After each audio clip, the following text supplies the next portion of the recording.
Hi everybody, welcome to this episode of Ask Jason. Today I've got a very, very interesting question to answer. And it comes from a long-time supporter of the channel, Dan Raymond. And I've actually featured one of Dan's questions in a previous episode of Ask Jason. But Dan asked me this really intriguing question through Instagram. And he always seems to come up with these really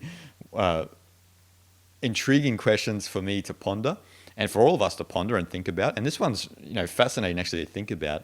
Dan asks me, a question I often wonder is, how would someone like Lao Tzu, Siddhartha Gautama, or Ramana Maharshi, or any of the great people of the world would raise a child in our modern times? How would you raise that child? With so much falseness in our culture, but yet it's still our culture. That's debatable, Dan. The last line, it's still our culture. It is a culture. I don't know if it is our culture, especially a lot of people who listen to my videos, watch my videos and listen to my work. I don't know if it's technically our culture. We're kind of in this culture, but pop culture is what it is, isn't it? It's consumed the whole world, and this is a really great question to ponder. First of all, would any of those three great individuals even consider having a child in the modern world?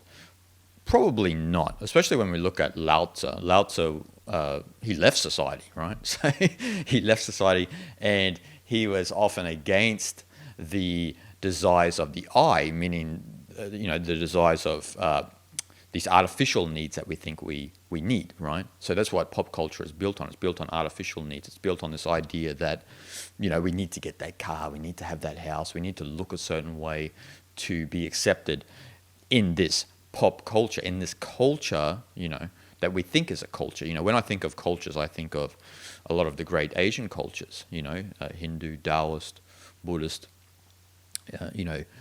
Thai, Nepal, all of these great cultures. When you go there, you feel like it's something different, right? It's like when people get off the plane in India, for example, culture just hits them. It hits them, right? There's an overwhelming sense of that there's something different here. There's something different in the air, and it's not based on, materialism and the way we look.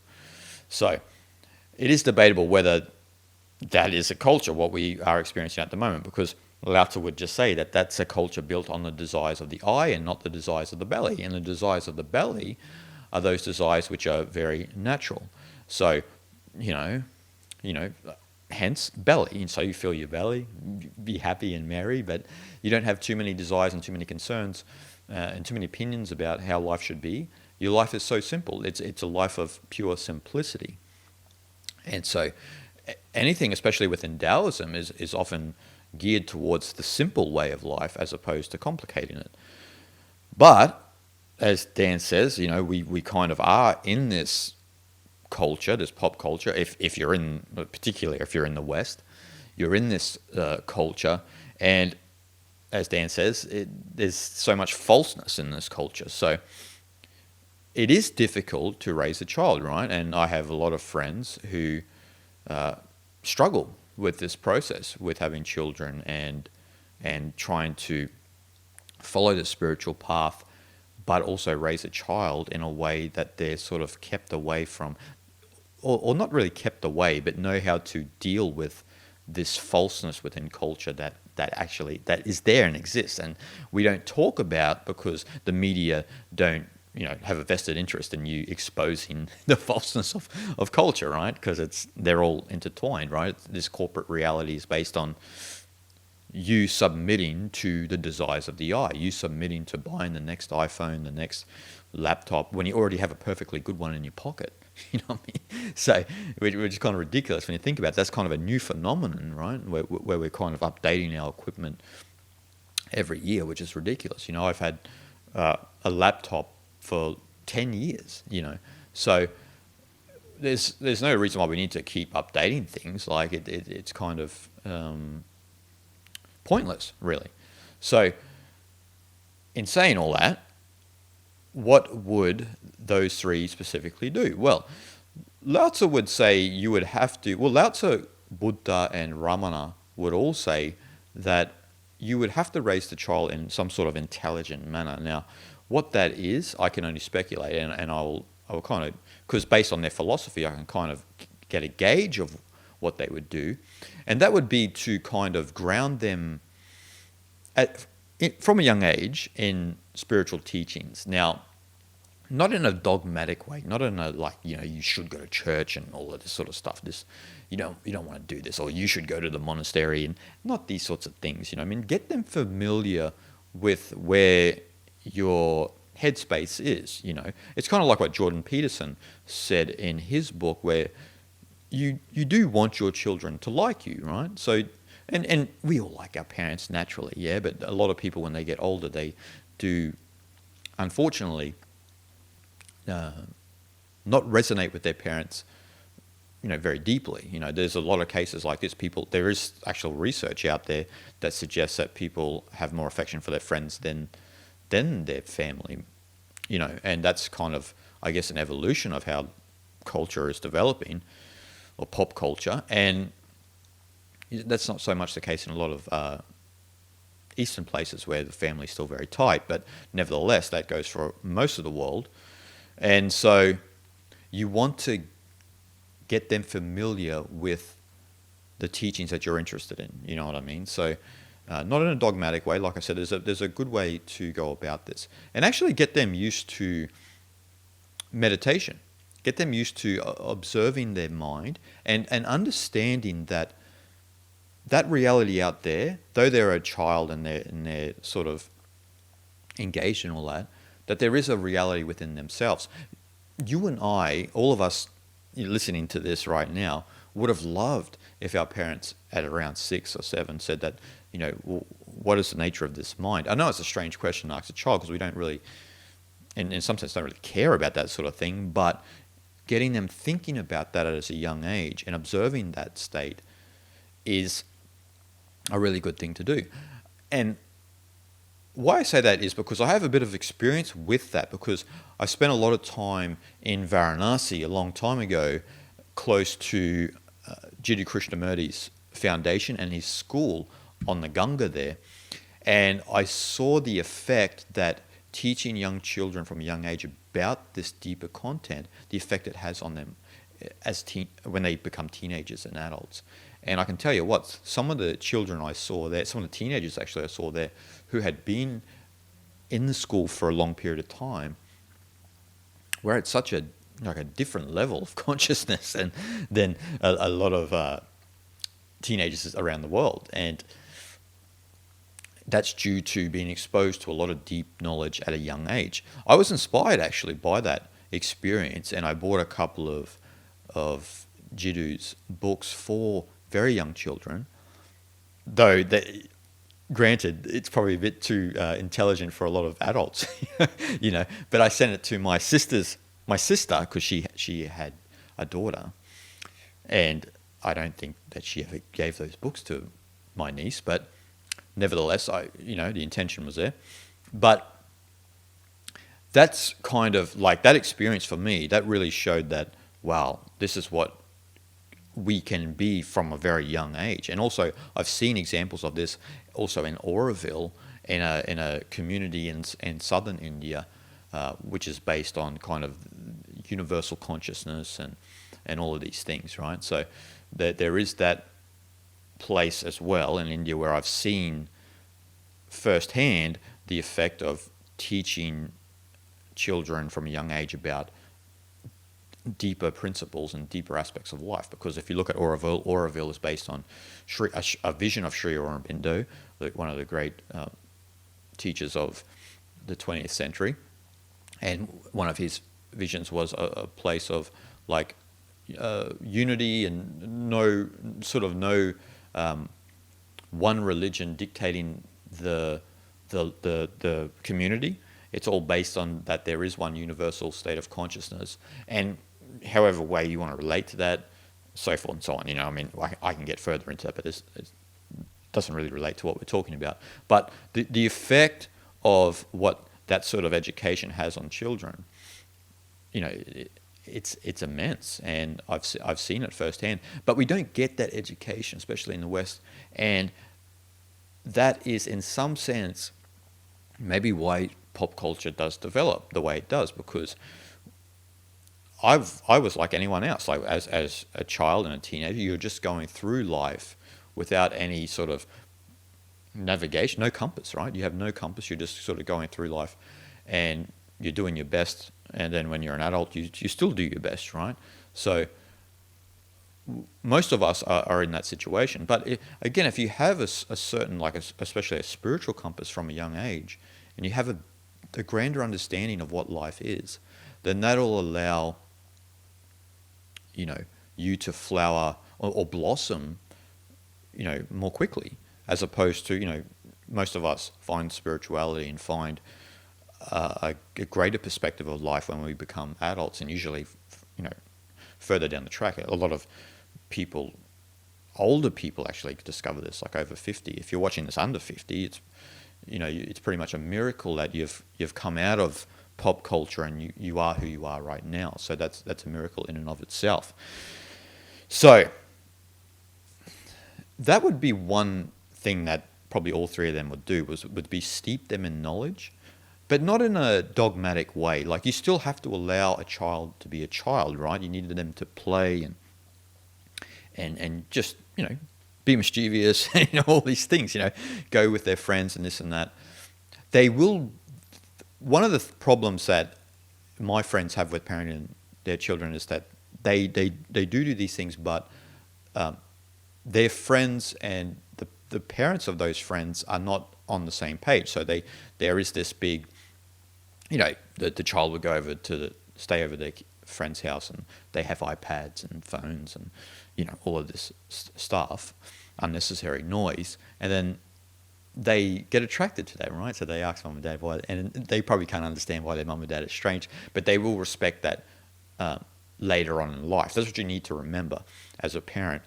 They will respect you for those decisions later on in life. It may be tough in that moment, for sure, but they will respect you for those decisions because that will put their life in good stead, So, but there will be that friction there, and I think that maybe Lao Tzu's action or course of action to try and counter that would be to move to the fringes of society, so to speak. So to move to more of a natural setting, and to get children more related with nature. And that's something I think that we all need to do, not just children, but also adults. We're constantly being disconnected from nature. And it was recently one of my friend's daughters was playing with her phone, and I asked her, like, aren't you interested in, like, going out in the nature and this and that? And she's like, this is way better. This is way more fun.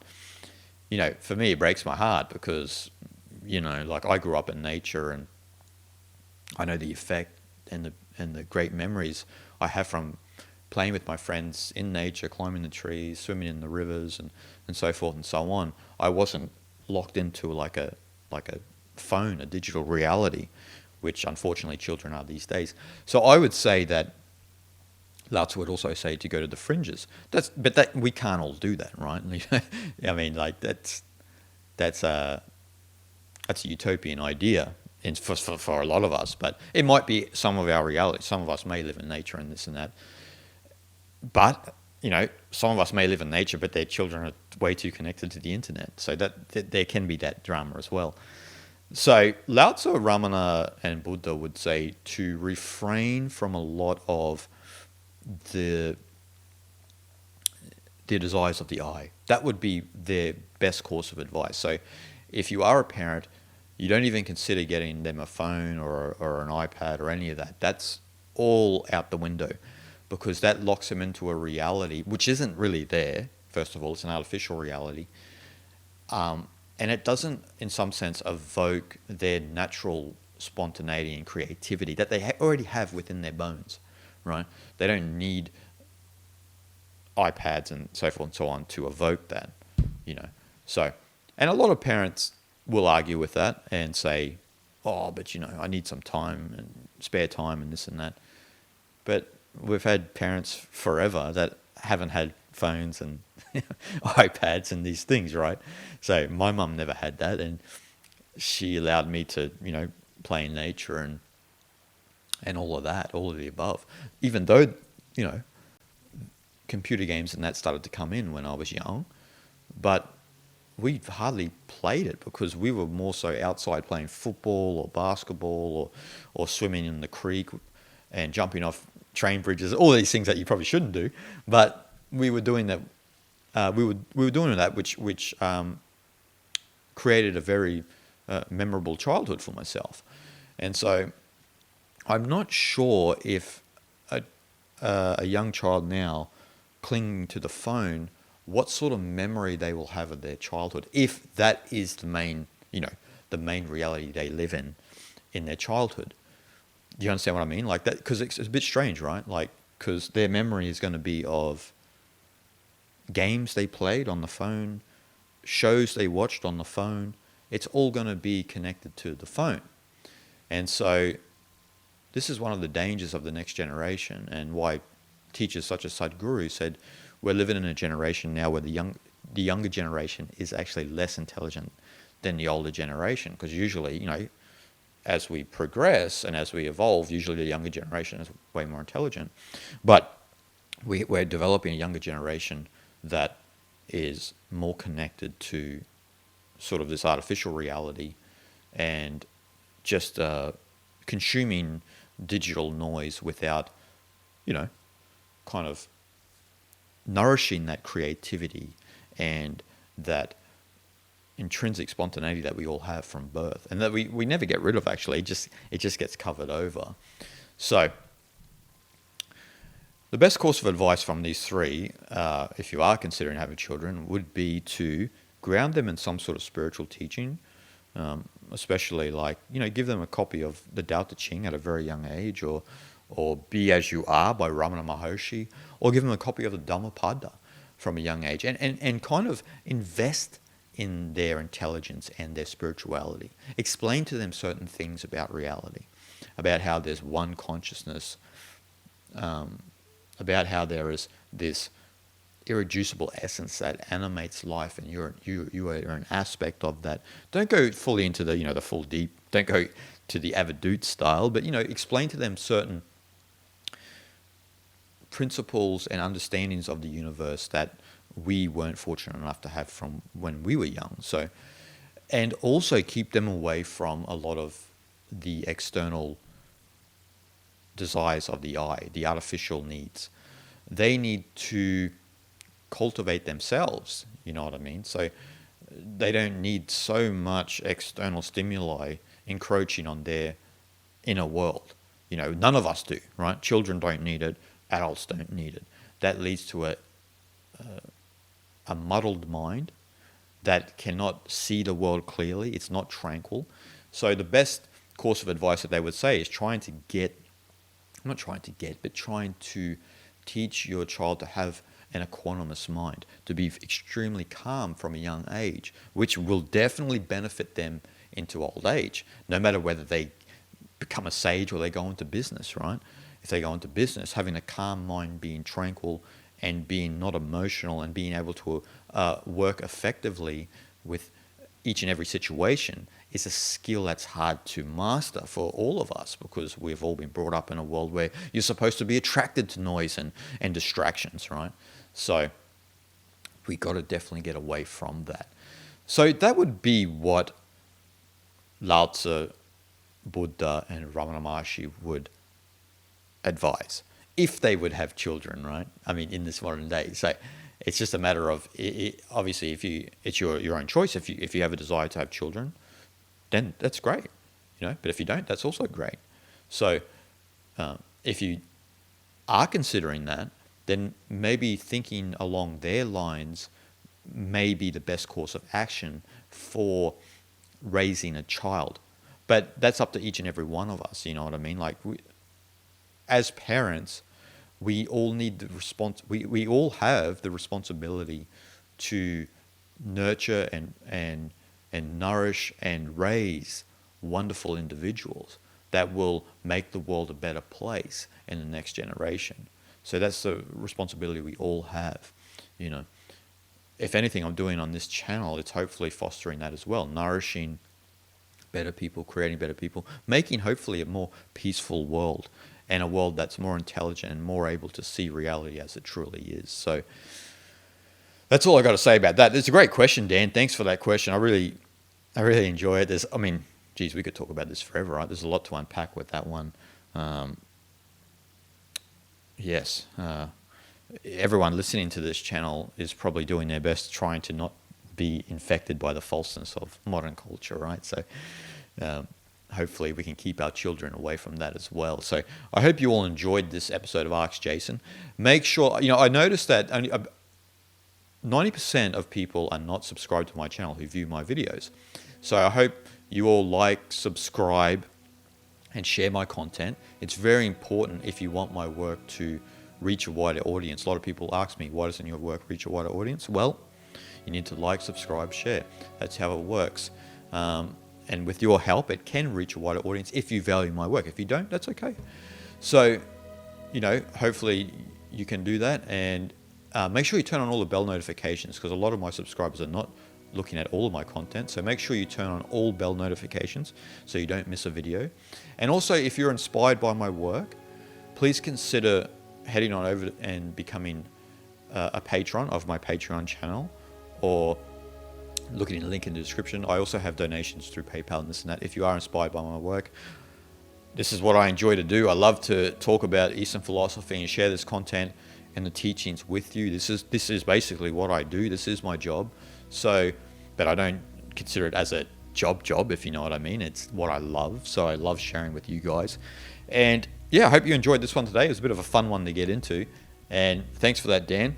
And I'll see you guys in the next video. Shanti, shanti, shanti.